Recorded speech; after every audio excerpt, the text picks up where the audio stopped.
You're listening to School Counseling Simplified, a podcast with easy-to-implement strategies for busy school counselors. Here's your host, Rachel Davis from Bright Futures Counseling. Calling all new school counselors.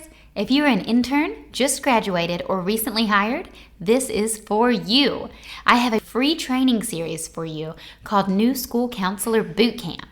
In this 5-part training, we'll be covering how to make the most of your internship, rocking the interview process, how to prepare your office, setting up for a successful and stress-free school year, and your first 30, 60, and 90-day to-do list. So go to stressfreeschoolcounseling.com/bootcamp to sign up. Hey guys, thanks for listening to another episode of School Counseling Simplified. So today I'm so excited to have a guest on the podcast. I have Lauren from Counselor Clique. So if you have been a long-term listener, you may remember that back, last fall or something when the podcast was just getting started, or 2 falls ago, I don't even know, 2020, fall 2020, I believe. Lauren was on the podcast talking about small groups at the high school level. So we will link to that in the show notes if you want to hear that first interview with her. But today we're going to talk all about interviews. So as you know, this month we're kind of focusing on getting you ready as you're applying for jobs and the stressful interview process. So we decided to grab some questions off the Ask a website. So I got these straight from the Ask a website. Again, I'll link to that in the show notes so you can practice. It's a really great resource. There were a ton of questions, so we only picked some. We still have a lot, so hopefully we'll have time to get through all of them. But I thought it would be fun to do like a mock interview, and we can kind of say how we would answer the questions to give you some ideas. And that's why I wanted to have a guest on, because I thought if it was just me, I don't want to be responsible for giving you your interview questions, answers. But that being said, we are not experts. These are just our personal opinions and how we would answer the questions. But please don't be mad at us if you use these answers and you don't get a job. But first up, welcome, Lauren, and tell us what about your interview process, or if you have like a funny story when you were interviewing or something like that. Yeah. Hey, Rachel, thanks for having me. I feel honored to be here a second time. So, I'm super excited to talk about interviews. Kind of my background was coming right out of grad school. I had a ton of different interviews and I was ready to take a job wherever. I knew that I wanted to work in a high school, but I interviewed anywhere there was a job because you can never have too much practice. So most of mine, when I got turned down from places, they were because I didn't have enough experience. So I'm sure some listeners will be able to relate to that. But when you asked about a funny interview experience, I don't know that I personally had a really funny one or, something super memorable. Thankfully, I guess that's a good thing. But one of my very best friends, she was a grad school friend of mine, was in my wedding. She would not mind me sharing this, though I did not ask her permission.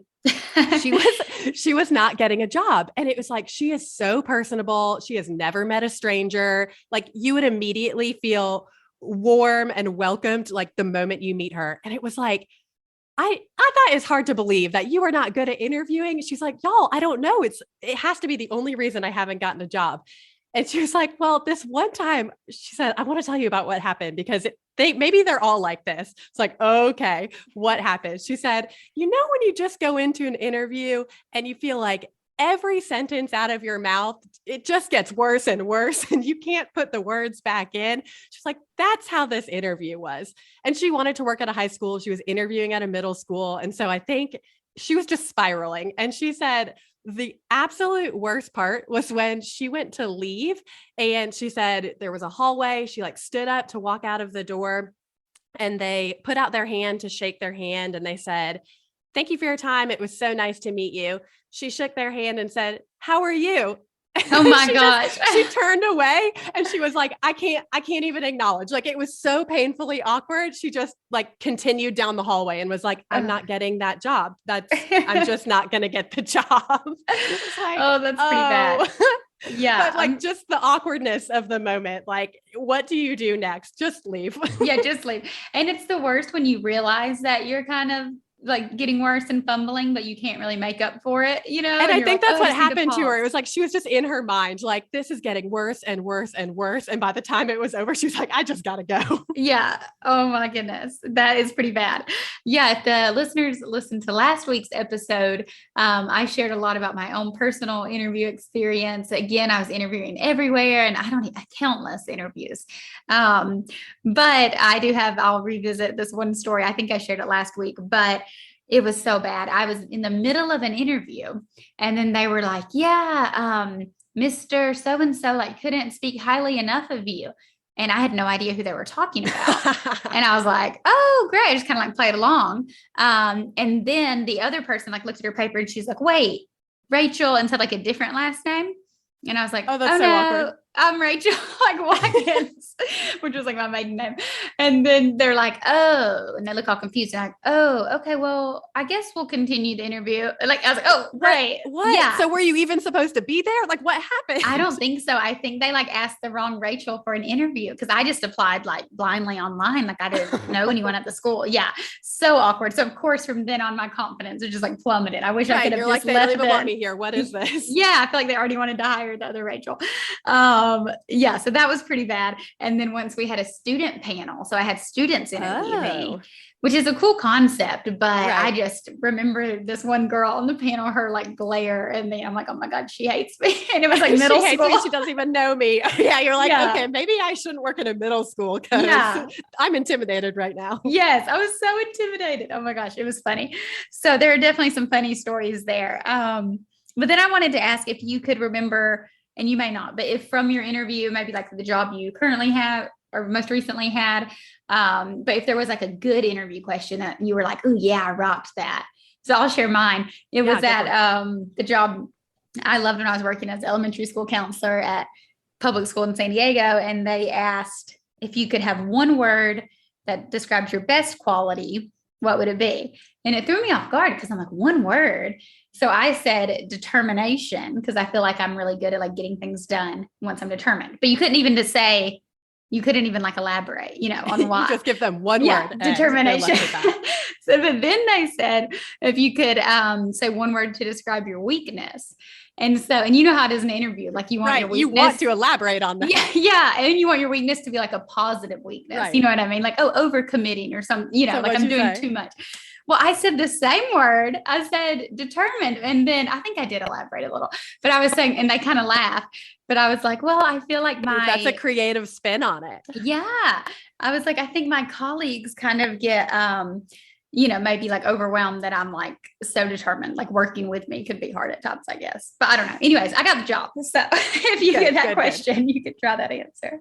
Well, a lot of times it's just like asking a question to see how well you can respond in the moment. So I had a principal that I worked for who would always ask, tell me about something you recently read. And he did not need to know that you read like the Ask a National Model book or you were reading journal articles about school counseling before you walked in. He just wanted you to say something that you read. He was like, I honestly didn't care if it was a novel, if it was a tweet, if it was an article you saw on Facebook, like, tell me about something you read, like anything recently, and just tell me about it. And he was like, just hearing people think on their toes and be able to elaborate on something that they read. I mean, he was like, I just love hearing that about their personality. It's like, oh, that's a good one. And that's not going to be on the ask a list of questions, Right. Yeah, that's a great one.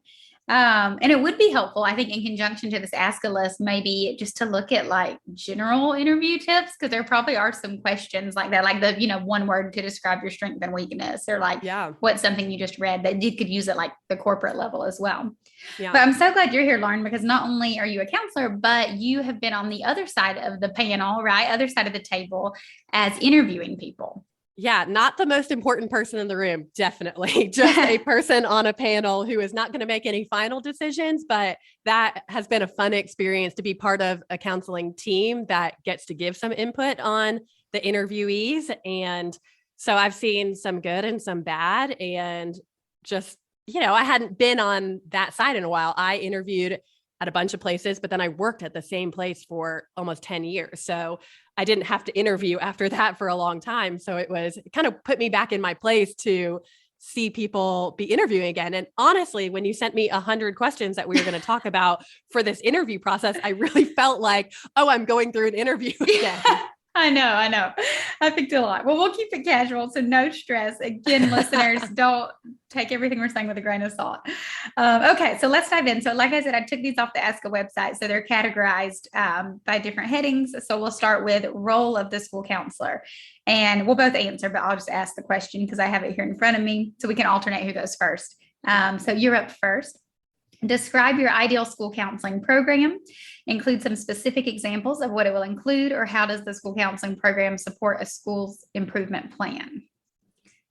Awesome. So I don't know how we're answering this. Like I'm sitting in the interview answer, or I'm kind of like describing how I would answer describe. It, you can describe. Okay. Yeah. Okay. Well, it would really be my dream to start my ideal school counseling program, like from the ground up. But most of the time you're not going to step in you're describing the ideal situation. So specifically from the start of the school year, I would love to have a team meeting, because usually in a high school, you're working with more than one counselor, and lay out our plan for the year. Because if we don't have a plan, then we're doing everything really responsively and not proactively.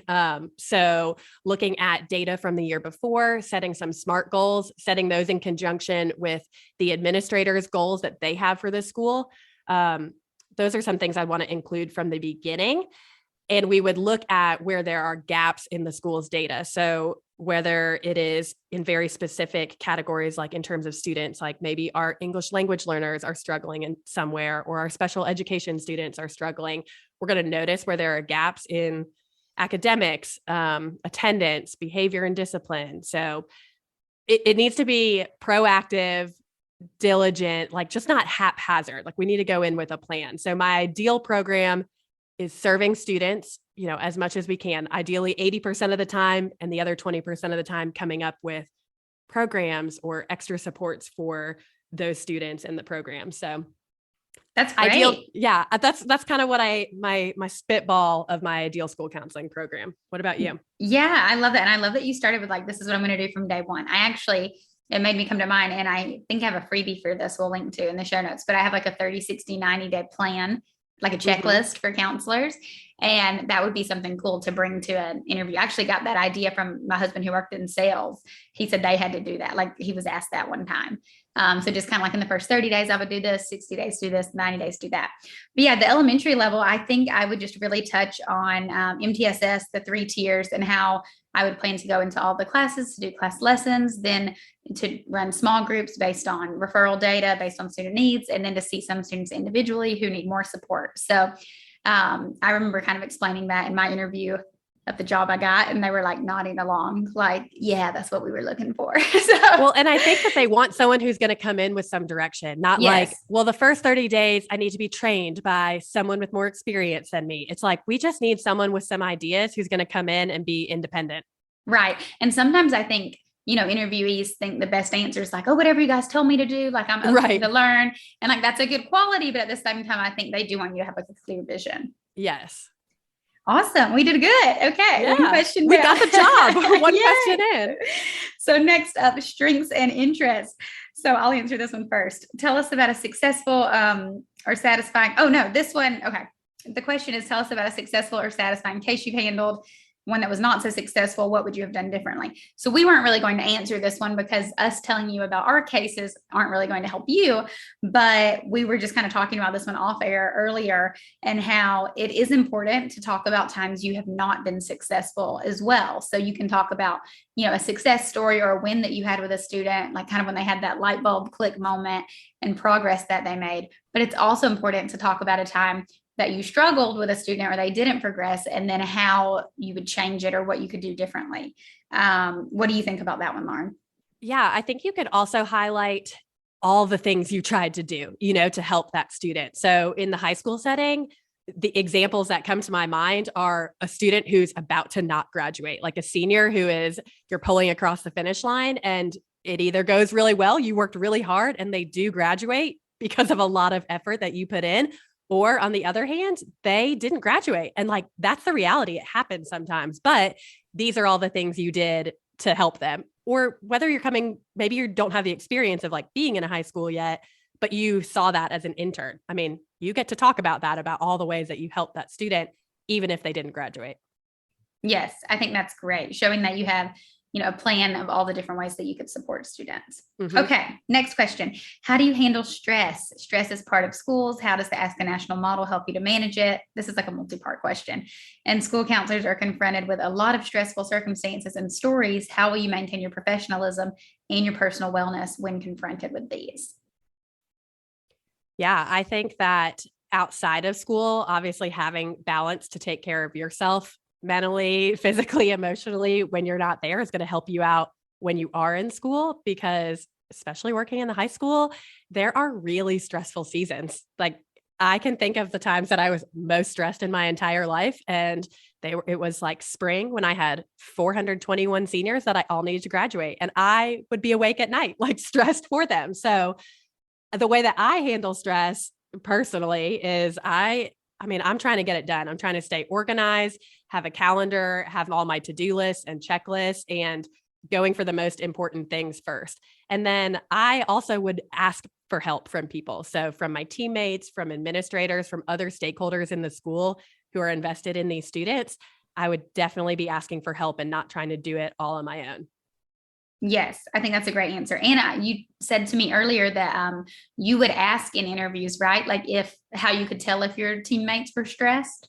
Yeah, because everybody handles stress differently. I don't want someone on my team who's going to be really mean when they're stressed, or someone who's just going to shut down and panic and not do anything. Like we are all going to run into stress. And so how will I know that you're stressed? How will I know to ask you, hey, are you feeling stressed? What can I take off your plate? So people manifest that in different ways, and some open communication would be really important in a teammate so that we can know when we can help each other out.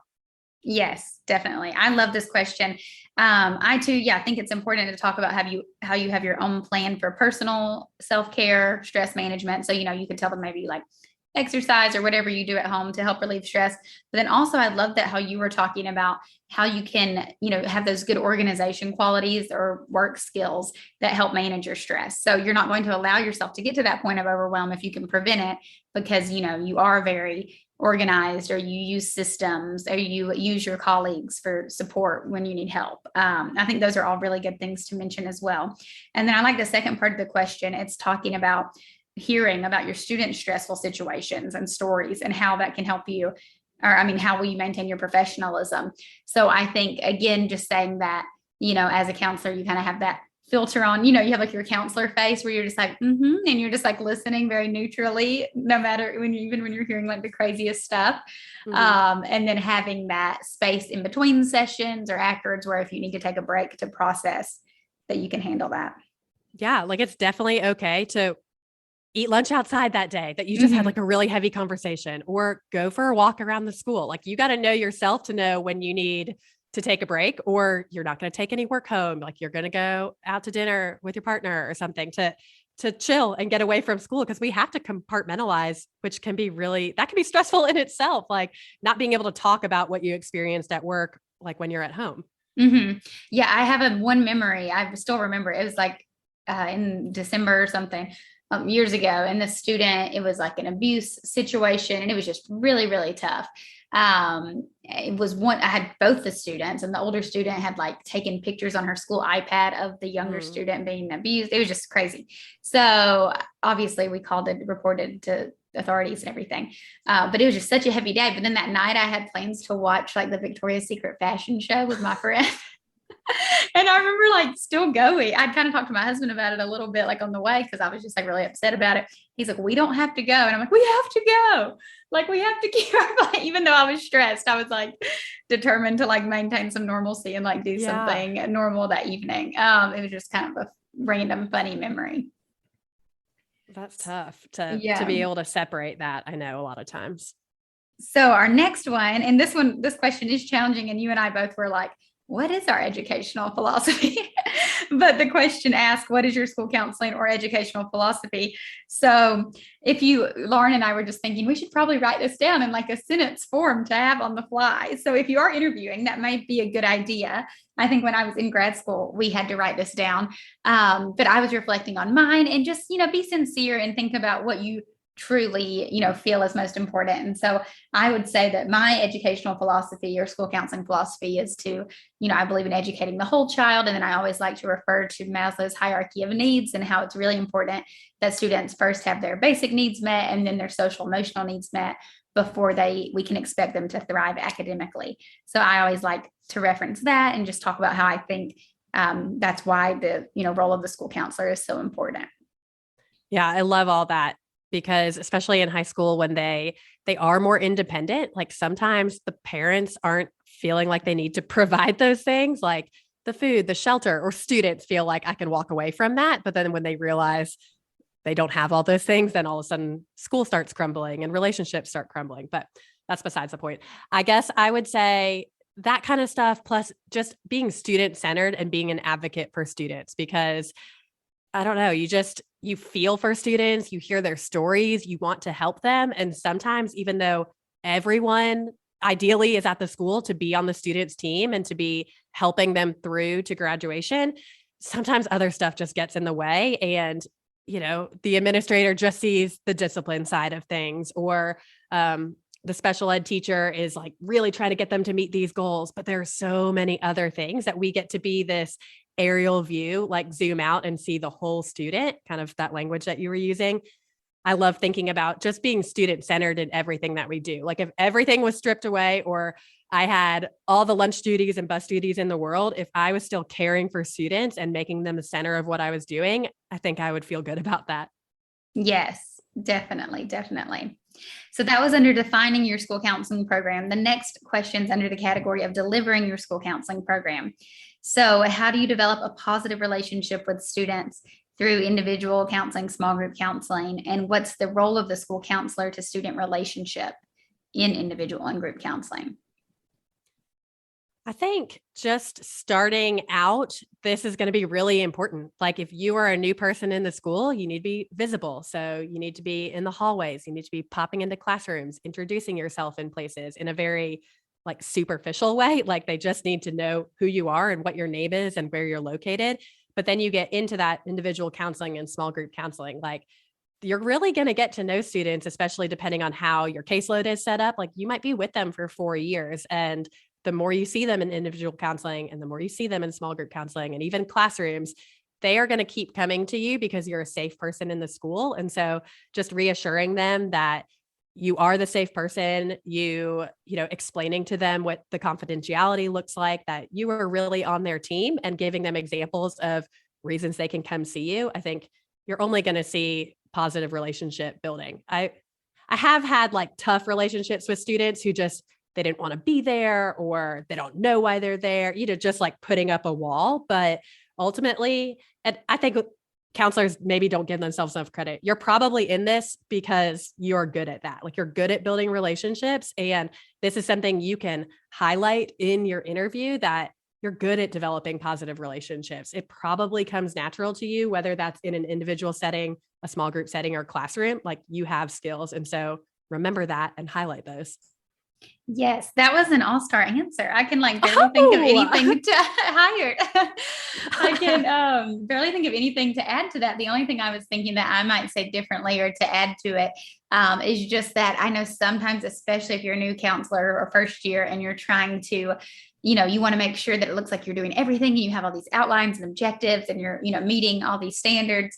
But sometimes before they know you, you just need to have a few sessions where you're just simply building rapport, getting to know them, and just making that really clear that that's your goal, is to first build that relationship, and then everything else, will fall into place. Not because I know sometimes I'm like that, where I have the end goal in mind, and it's like the first 5 minutes, I'm like, okay, let's practice coping strategies, and it's like, whoa, let's back up a second.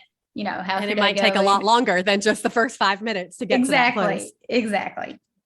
Okay. And then the next category is managing your school counseling program. So I'll start with this one. How would you divide your time between meeting the immediate needs of students and keeping up with all the paperwork? How is your use of time spent to address the needs of all students? And how will you effectively plan and manage your time as a school counselor? So I love this question. I'm great. I'm really You're glad the to have planning you on. queen. You got to go first. I'll go first. And then it's nice to have your high school perspective because it'll probably be a little different.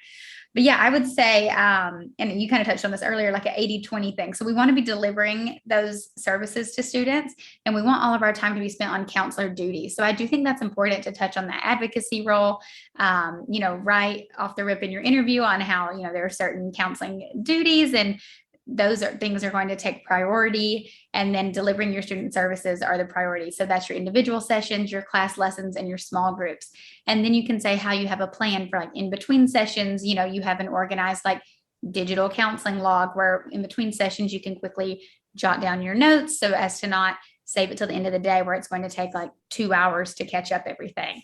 And then you can talk about how you have a plan with your schedule. So first you'll schedule in those tier 1, tier 2, and tier 3 interventions, but then you'll have some buffer space or some space where you can schedule in like, to respond to parent emails and phone calls, or to do any paperwork or fill out any forms that you have to do. I know a lot of times people are doing like 504s, or you have like parent data forms or anything like that. But just making sure that the person who's interviewing you knows that you have a clear plan for when you're going to tackle these tasks, but that you also have the expectation that you will only, want to work on those counseling tasks. Make it clear that you have a huge load. You're not just this person they can like dump anything on, that you have a clear plan and a big workload already. Definitely. That was awesome.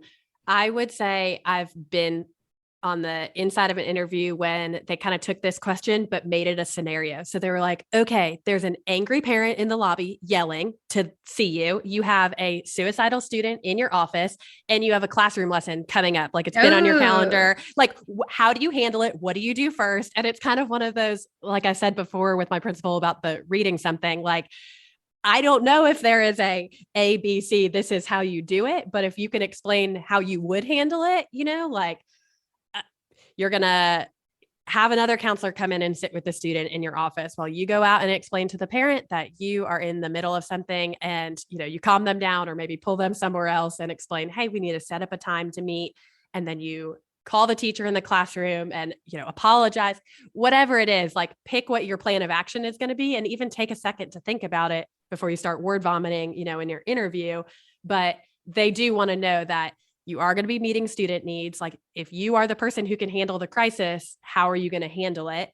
And then it's real in high school that you're going to have paperwork. You're going to have transcripts that need to be sent, or, should have been sent yesterday, or a scholarship deadline that you have a lot of deadlines that you do have to meet, but you have crises all the time. Everything stops for the student. And I think that is a lot of what they want to hear, that even if it's going to take me 30 minutes after school, maybe to catch up on some paperwork or some emails, I can do that. Like, I don't want to do that every day. I want to be keeping my time in check so that doesn't happen. But if I need to, like, the student is going to come first.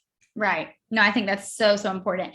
And it made me think of, it's something I've talked about on the podcast before, this is when you can bring up ideas you have for like a crisis response team. So that's something you can have in place ahead of time. So if you do have a commitment, like a class lesson or something, and then there's a, angry parent or a student who's having a meltdown, there would be like an assigned designated person to kind of step in for you. So we'll try to find that episode and link to it, but I kind of talk about how you can establish a crisis response team at your school to kind of avoid these situations. But yeah, that's a great question to ask with the scenario. Mm-hmm. And then we have assessing your school counseling program. So this one's all about data. Which type of data would demonstrate an effective school counseling program? How do you use data to reflect on your program goals? And how do you use data to inform school counseling program growth? And how will you convey this impact to your stakeholders? So I think this could be really intimidating for a new school counselor coming in. Like, I don't know what data these counselors are already using. And you can say that, hey, I don't know what what data you've used before, but this is some stuff that I might look at. So I would look at the school profile, because I would look at that honestly before I went into an interview, because that's usually public somewhere. You can see what the graduation rate is. You can see, if they have any special magnet programs at their school. You can see how many students there are. Like if you have some sort of knowledge of what the framework of the school is, like you want to have that instead of just asking like, how many students are at your school? Like, oh, you didn't do any research. So look at the school profile, and you can do that ahead of time. But I would say that I would want to, like I mentioned this before, examine academic, attendance, behavior data, and then even like subgroups, and then look at how many classroom lessons are we doing and what kind of data are we getting from that? What is the graduation rate and like how has it trended in the past? And like when you talk graduation rate to an administrator, their ears are perking up. That is very important to them. I talked about the subcategories before. So it's like if it's graduation rate and our students who don't speak English are the ones who are not graduating, like we need to do something about that. So noticing the gaps and meeting the needs. And then the second part of that you asked was about like, how do you share that data or who do you tell that to? So I would say everywhere. So website, social media, an advisory council, PTSA, open house, any opportunity that you have to share the data, you share it. And from a like veteran standpoint, like the department you might be stepping into or that you might be interviewing with, maybe they don't do data well right now. Maybe that is that kind of language. If you have a good answer to this, you could really fill a gap in their team that they're looking for. Because I think of, just old school counseling, like it's not super data driven. And so you coming in as a new school counselor who is passionate about doing data, like most counselors aren't numbers people. So if you can come in and have a direction with that, that's a huge win for a team. Yes, I love that. Absolutely. And, and I was thinking for like our elementary school counselors, if they're not focusing on like the graduation rate as much, but things like the attendance rate, or those like behavior statistics, things like that. That's great. I love the idea of looking at the existing data and looking to fill those gaps. I was kind of thinking on the flip side of like tools that you could bring in, like what your plan is to measure data in your program. And yeah, because that would give some really practical examples to them. Yes. You could say things like, oh, right when I get there, I want to do like a needs assessment to find out, where the current gaps are or where the needs lie. And then I plan on doing, self-assessments before and after groups and individuals. I plan on sending behavior surveys home to parents and to the teachers, to get like a full circle picture of the child. I plan to do student rating scales with the students in my sessions, like just throwing out, and they may already be doing these things, but just showing that you're like knowledgeable, you have ideas and you have a plan, I think is really great. And like you said, they may be surprised. They may be asking this because they're desperate. They need someone new, who's ready to do data. And right. Then as far as conveying it to stakeholders, totally agree with what you said. Just displaying it, school website. You could, if you do like a parent newsletter, you could say you're, mentioning it there, do a data wall, end of the year report, all of those things. I would also say if you are a new person coming in, this question could sound like, well, I don't know what they already do. And I would honestly hate when someone would sit down and be like, well, I don't know what you already do already. So it was almost like they were trying to back out of the question. Like, maybe I'll just say something that you already do, but kind of what you just said is like, then say it, let them know, even if you're talking the same language as they're talking internally about their data, like at least you'll be on the same page as them. Be like, I don't know what you do every year or every semester already, but here are the things that I would do, and just go for it. Yes, 100% agree. Next up is a question about leadership. So how do you see the word leader fitting into your role as a school counselor? How do school counselors model leadership, and how is leadership a part of the school counselor's role? In schools, where can school counselors be leaders? Now that I'm reading these out loud, I'm like, okay, these were like 4 questions per question, but basically leadership. So I think it's really important just to say how the counselor, I was thinking leadership in terms of, obviously we want to be a good model to our students, but I was thinking in terms of staff. So the first thing that came to my mind, which I wouldn't actually say this part in the interview, but just to kind of paint a picture, is how like if you're in the staff lounge and the conversation can get like kind of toxic in there, like talking about kids and stuff. So I think just as a school counselor, modeling just kind of that like restraint and confidentiality, and modeling how we want to be a good example to our students and to our colleagues. And then just being a leader in terms of like making changes at the school. So you can reflect on that previous question. So using any data that you've collected to, make changes in the program. So you're not afraid to see like what's not working, and then to use the data to make the appropriate changes. So that would be a way that you could assume a leadership role as well. Yeah, using your leadership abilities to advocate for your students and your program. That's huge. Like not being afraid of showing an administrator something and saying, hey, I think this needs to change. And here's the data that I have to prove it. I also thought along those lines of, keeping that confidentiality, like being professional and showing that we do abide by our ethical code, that ASCA puts out there, because I think it's easy for teachers to be like, well, just tell me what's going on. Yes. And I want to be an advocate for the student. And I have had to have hard conversations and say, hey, when the student is ready to tell you, or if they're ready for me to tell you, I will, but just trust that like we're handling it. And that's really hard to be a leader like that in terms of your confidentiality and like your professionalism, but it's really necessary. Yes, that's exactly what I meant, because those conversations are tough. So important to maintain that professionalism.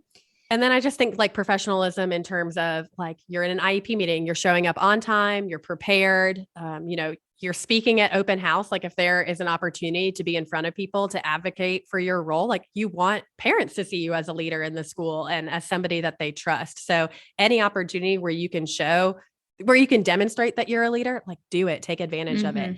And then one other thing, I think that like being a good teammate on your team, like of school counselors, also shows leadership. Like you can say something like that. Like you might not be the person who wants to speak in front of a large auditorium or something, and that's okay, but you're still willing to be a leader amongst your team in the way that you work hard or fully like finish your job or take responsibility. Like when other people don't want to take responsibility or something bad happens and you just own it. Like that's being a leader too. Yeah. Demonstrating that responsibility. Definitely. So under advocacy, we've kind of already touched on this, but how do the school counselors advocate for students differently than other school staff?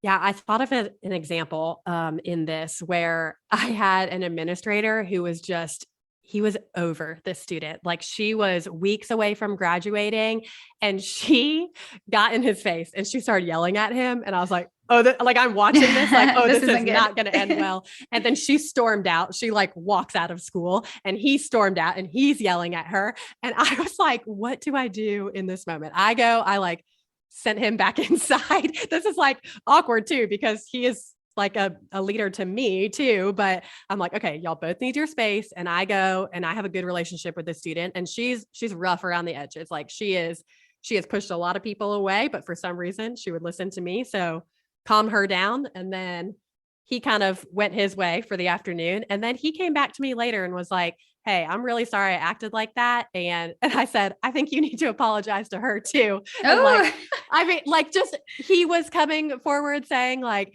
hey, I shouldn't have acted like that. And I was like, I think you can still earn that relationship back with her. Like she knows that you care about her. And like, I had to be like the peacekeeper, but also the advocate for the student too. Like I was like, hey, you need to let this go because do you want to suspend her because she's about to graduate? And like, you didn't think she was going to graduate and she's made it. So like, let's come together. That's great. Yeah. Yeah. I love that. I think that's showing leadership as well. So that's a perfect follow-up question. Yeah. I think, with the advocacy piece, like you were saying, you just know that student on a more personal level. Of course, the teachers have a class of 20 or 30, or if they're at the high school or middle school level more than that, they have 6 classes of that many. So just, you're able to advocate for the students on that personal level because you know them really well from that one-on-one. So I think that's how you can do that differently than the other school staff, like the administrator, like you were saying. Yeah. And you can kind of take a deep dive, if your day needs to be committed to helping the student, like you can do that because you don't have a classroom of 35 other kids. So right. That it's like a way that we really get to care for kids differently than other school staff. Like obviously my day is I'm not going to get everything done if it's all dedicated to one kid. But if I'm I also thought of a kid who their special ed services were like messed up, or the parent had denied services a long time ago. And I felt like an investigative journalist. Like I was going back through paperwork and the special ed teacher wanted to help, but it was like, she couldn't stop her day and dig like I was. I'm like, okay, here's what I found. Now I'm going to like pass it off to you, but that we get to work together. But counselors have a really unique way that we get to advocate for students. Yes.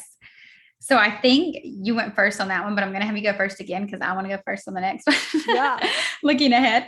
But so I'm going to let you pick. This is like a choose your own adventure, both regarding parents and collaboration. So how would you address either an irate, that's your option 1, irate parent, or option 2, passive and uninvolved parent? Which one do you want to answer?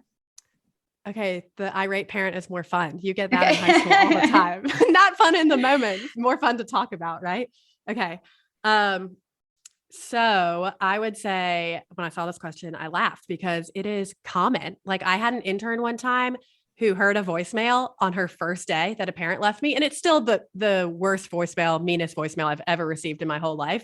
And the intern was panicked. She was like, does this happen all the time? I was like, no, not this bad, not this bad. But in that case, I mean, the worst one of all time was sent to my principal and he returned the call and was like, you can't talk to anyone on my staff like that. So, sometimes when you realize this is outside of my realm, somebody else needs to step in and, things are taken care of that way. But I would say, if someone calls on the phone and they are angry, because that does happen, just using your counseling skills, listening and reflecting what you're hearing. Like, I am so sorry. It sounds like you're really frustrated about this situation. Like you can hear it in their voice. And I always would reassure a parent that, we're on the same team. I want to see the best for your son or daughter. Like, I really hope that we can come to a resolution on whatever the situation is. I don't know that I've ever had to do this, but I have a colleague who definitely has hung up on a parent before, but not after, she was very calm, had a lot of grace and poise and said, I really want to continue this conversation, but I cannot if you're yelling like this. So we could either meet in person or you can call me back when you've had some time to think about this. And, in a really calm voice telling them, I would love to talk more about this, but I need to do that when we're both more calm. And, if they continue to yell, like hang up. I've not had to do that before, but I know someone who has because we don't get paid enough. I say that is above my pay grade to be sitting on the phone, having someone screaming at me. Yes. No, great answers. The other thing just to add on that I was thinking is I was thinking in person, you could always, ask someone to come in with you. That way it's not just like one-on-one battling. Yes. You need a witness. Yeah. Yes, exactly. So you could ask like your admin or, if you have a co-counselor or someone just to like, one moment, let me see, I'm going to have them step in. Maybe they can help us resolve this or something. And maybe they can't help you resolve it, but if not, maybe they can just kind of like diffuse the situation or be a buffer or a witness, like you said. Yes, definitely. And sometimes who those people are, they're most likely not just going to storm in angry and you've never met them or heard of them before. Right. Like, someone who just comes in hot headed all the time and like, okay, we're going to schedule a meeting. I'm going to make sure my administrator is there as well. Yes. Yes. Or you can always like CC them on those nasty emails. Oh yes. Yep.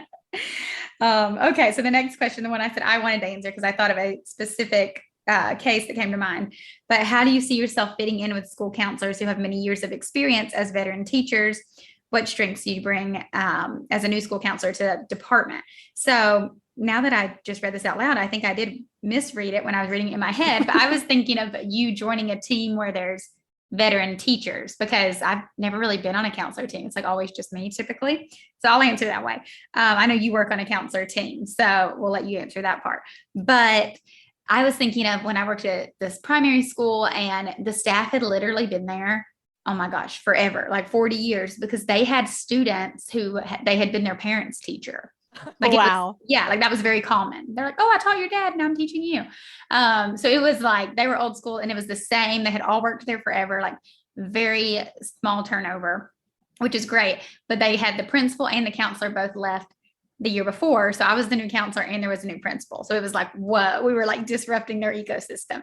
They're really nice, but they had just been doing the same thing for years. So this one, the principal actually came to me and wanted to like completely redo the class lessons. And he wanted to base them all on this new book curriculum and like not on Second Step. He like had this book. It was from John Wooden's like Pyramid of Success. And he's like, we're going to do the pyramid. He's all pumped on it because he's new and I'm new. I'm like, great, let's do it. So he's like, can you introduce it at the staff meeting? So I'm like, sure. So I go in and I'm like, this is what we're going to do this year, everybody. Oh, you were the sacrifice. Yeah, I know. It's messed up.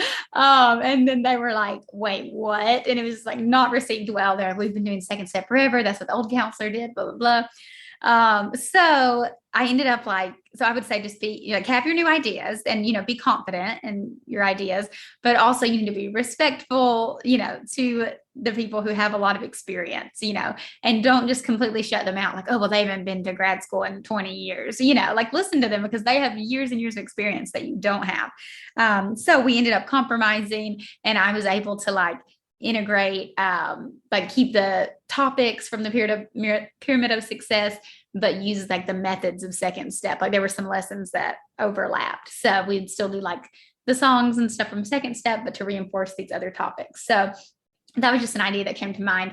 And it did just take some time, honestly, and like some warming up. So I would just say, go in slowly, don't be like too cocky right off the rip. Navigate those situations with grace. But I am interested in knowing if you have worked, now that I read the question, with counselors who were previous teachers, and you were not a previous teacher, correct?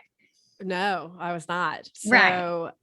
I don't know. I don't think that, I'm picturing counselors who are, I don't think that they would be like, oh, you weren't a teacher. Like we're all counselors now. Right. So I don't know. I guess I was interpreting this question like if there were all these veteran counselors on a team, like how are you going to come in and you can't match their years of experience. So like, what are you going to bring to them?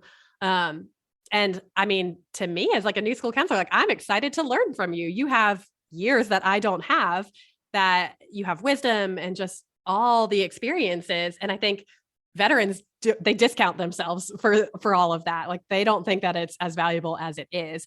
And then just reassuring them that as a new school counselor, like I'm coming in with energy and excitement and new ideas, which is hard because I think that can be interpreted as rose-colored glasses. Like, yes, you want to come in and have this ideal school counseling program. So like you said, knowing that, I mean, you can have ideas, but it's probably not going to change for at least a year or two. I mean, a year to figure out the school and then another year to like kind of figure out what might work or whatever. But your high energy level and your commitment to learning and growing and incorporating yourself into the school and like what all the good things that are already going on, like that's huge. That's something you want to highlight.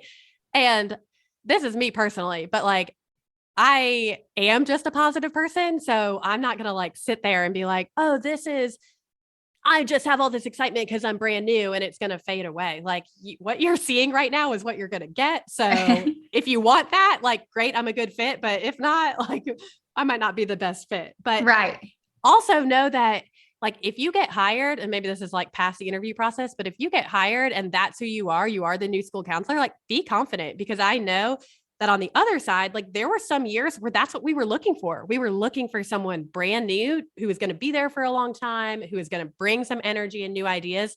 And then there were other years where it was like, we need someone who's just a really good teammate who has like done this day in and day out. And you can trust in like those crisis situations. And like, you're not really going to have to train them that much. Like different years, you need different things to fill your department. That's such a good point.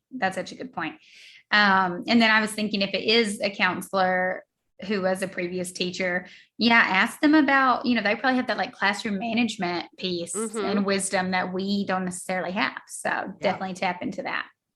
Okay. Now on to the fun questions, and then we're going to wrap it up. So these are like, what would you do? Yeah. So, well, they're not fun. I'm about to read them. And I'm like, okay, this is about to be not a fun question. Okay. But they're not fun at all. They're actually horrible, but what would you do? I like that type of question. Right. Okay. So what would you do if one of your students talked about wanting to kill himself or herself? So all of these questions that you have listed here, administrators always ask, because I think they're panicked, obviously, to like handle a situation like this, but everything that you're about to ask like happens all the time. So, you just give your protocol of like what your experience has been, because it might vary from school to school. So for this one, I would say it is always taken seriously. Like this happens a lot in high school, even if it's just a joke. Like I'm going to follow up with whatever the school's protocol is. So in my past experience, that has looked like remaining calm and reassuring the student that they did the right thing to tell you, or if it's a friend, that the friend did the right thing to tell an adult and like a safe person. I would ask a lot of questions like, do you have a plan for killing yourself? Do you have access to whatever that plan is? And then, probably before we've gotten even this far, I've already told them about the confidentiality in my office. And then we get to a point where I tell them, hey, this is bigger than you and me. Like I need to bring some other people into this situation to make sure that you stay safe. And I'm going to stay with the student until we have like seen this all the way through. So it could be all day, especially if a parent doesn't answer the phone or, something like that. So the student is going to stay in my sight. I'm going to let the appropriate people know, like maybe if there's a mental health counselor on campus, a school resource officer, I would follow up with the principal if there's someone who is needing to know about that. But I would call the student's parents immediately, let them know, hey, you need to take your student to the hospital. I'd call ahead to the hospital, let them know that they're coming. If a parent is against that, if a parent doesn't answer the phone, sometimes this doesn't go as smoothly as you pick up the phone, they answer, they come get their kid. Like the student might sit there all day because the parent is at work, or sometimes the family doesn't speak English. And I mean, that happens, and it can be really stressful as a counselor, but you're just thinking, stay focused on the student, keep the student safe, and get them the help that they need. Yes. Yes. And I've even had parents, because listeners might be thinking, what do you mean the parent doesn't answer and show up right away? But a lot of times if the student has, said this before at home, a lot of times, sometimes they're not taken seriously. Yeah. So yes, I agree. Super heavy question, but an important one that you need to be prepared to answer.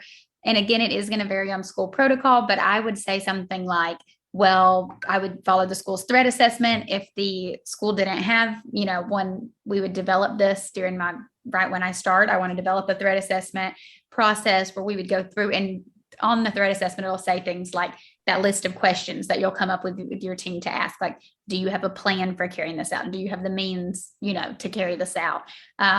Did you say this like in a joking way? All of those kind of questions that are hard to come up with in the moment. So just having that clear threat assessment plan that you would go through those questions, and then you would take necessary next steps. So, calling the parent, getting an administrator involved, depending on the severity, it may be like they're getting admitted to the hospital. That's happened before. I would also say if a student did say it like as a joke, I still call the parents, and the kid is sitting right there with me, because like we all need to know that this is not a joke. And I guarantee they won't be doing that again. Right. Yeah, absolutely. The next question, what would you do? And I'll start with this one. One of your students tells you that they're being abused.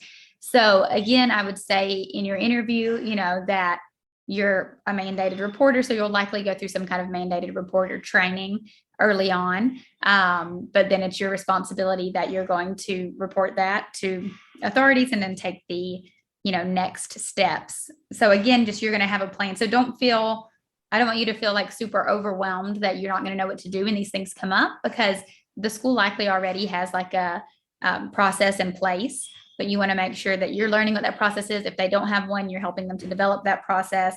And then, again, just letting the student know that yes, confidentiality is the rule in your office, but there are exceptions to the rule. Like if someone's being hurt, if they're hurting someone, if they're getting hurt, things like that. What about you, Lauren?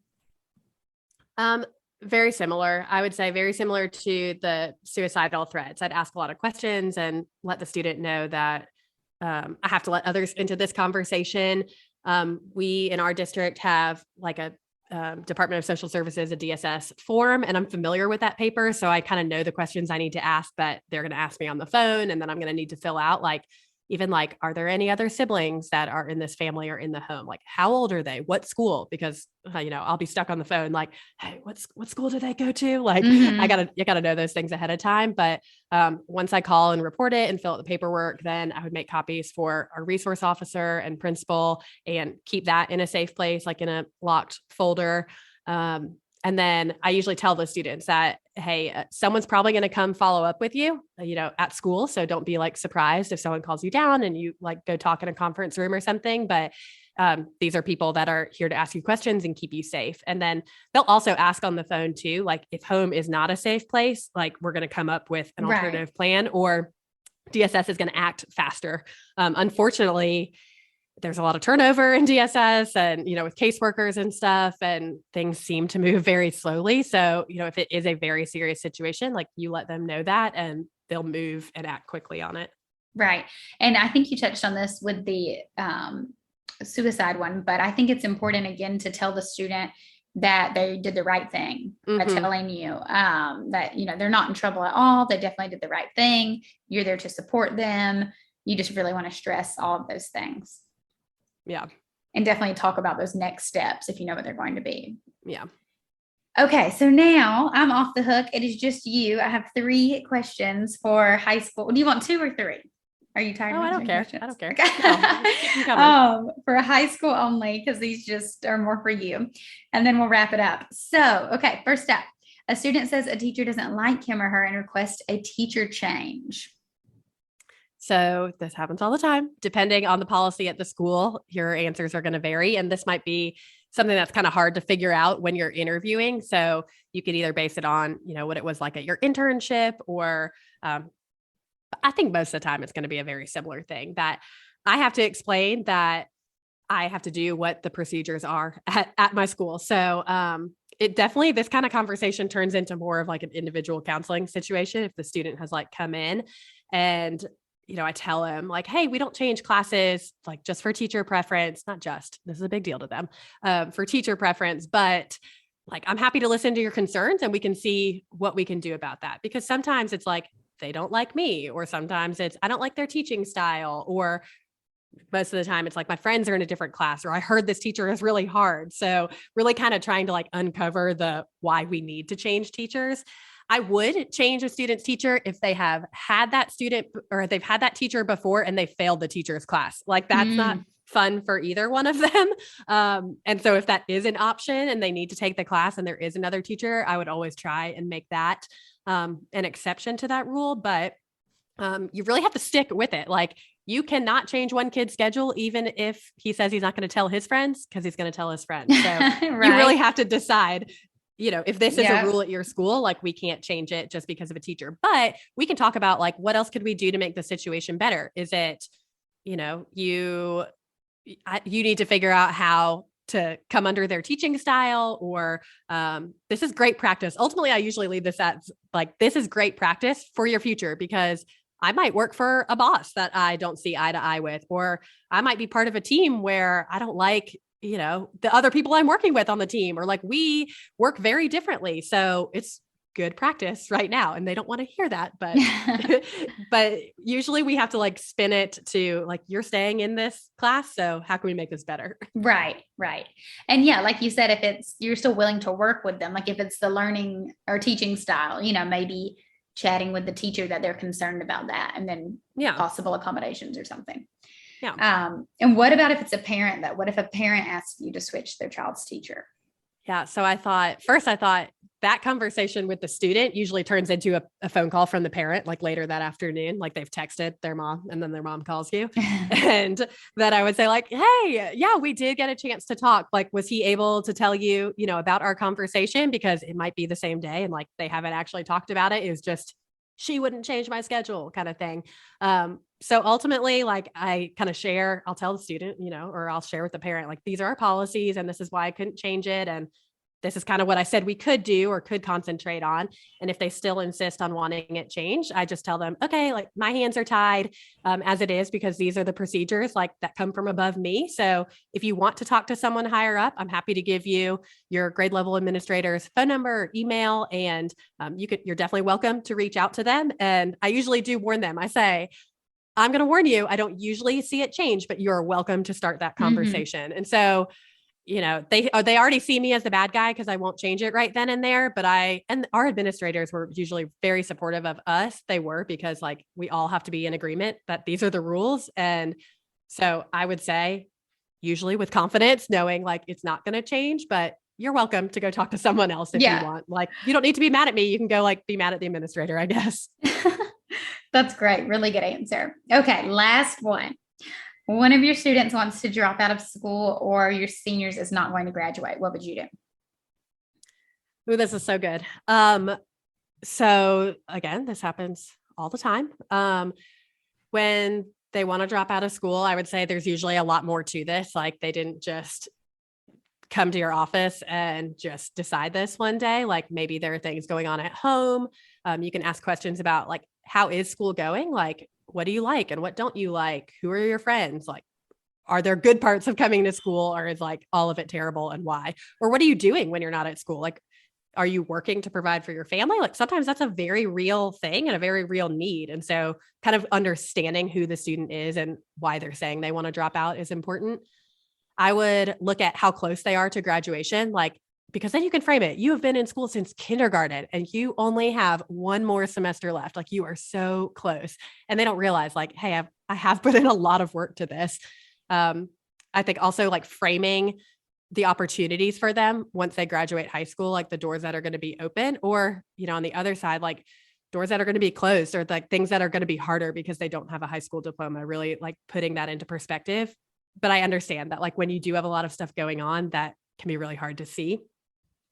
If they're young enough and it's not like, maybe they're in 9th or 10th grade and they're saying this, maybe there's an opportunity to explore a career center or like some sort of vocational skill or hands-on technical skill that they could be up and moving for half of the school day and get elective credit for it. Then when they graduate high school, they have a certification, they have a job, they're making more money than I am. Like they could be in a really good place if they find something that really anchors them to school, like something where they're gaining real world skills. And then their motivation is newly sparked again.